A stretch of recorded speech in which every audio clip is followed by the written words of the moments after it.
दिल्ली की Rouse Avenue court से बिहार की राजनीति को झकझोरने वाले land for job case scam में एक बड़ी खबर सामने आई है। राजद सुप्रीमो लालू प्रसाद यादव, उनके बेटे तेजस्वी यादव और परिवार के अन्य सदस्यों को फिलहाल कुछ समय के लिए राहत मिली है।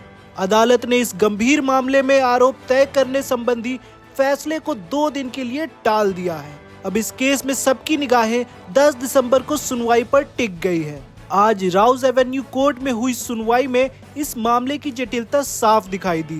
कोर्ट ने मामले को और गहराई से समझने का संकेत दिया है। अदालत ने 4 दिसंबर को भी आरोप तय करने के फैसले को टाल दिया था और आज एक बार फिर वही हुआ।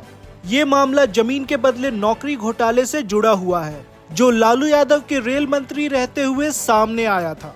आरोप है कि लालू यादव और उनके परिवार के अन्य सदस्यों ने साठगांठ करके सरकारी जमीनें अपने नाम या अपने करीबी लोगों के नाम करा ली और बदले में उन लोगों को रेलवे में नौकरी दी गई।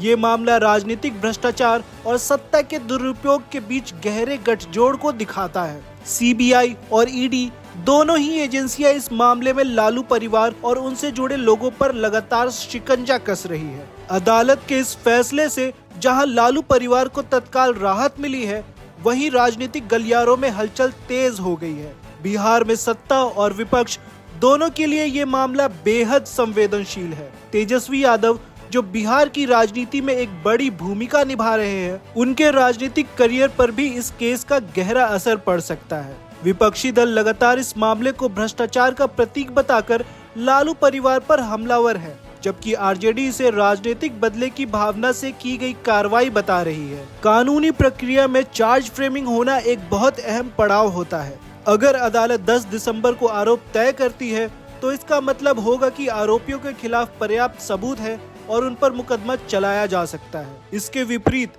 अगर आरोप तय नहीं होते हैं, तो ये लालू परिवार के लिए एक बड़ी जीत होगी। इसलिए राउज एवेन्यू कोर्ट का ये फैसला न सिर्फ कानूनी बल्कि बिहार की राजनीतिक दिशा के लिए भी बेहद महत्वपूर्ण साबित होगा। Land for job scam case में अब सबकी निगाहें सीबीआई की नई रिपोर्ट और 10 दिसंबर को अगली सुनवाई पर टिकी है। ये फैसला ही तय करेगा कि लालू परिवार के खिलाफ ट्रायल की प्रक्रिया आगे बढ़ेगी या नहीं।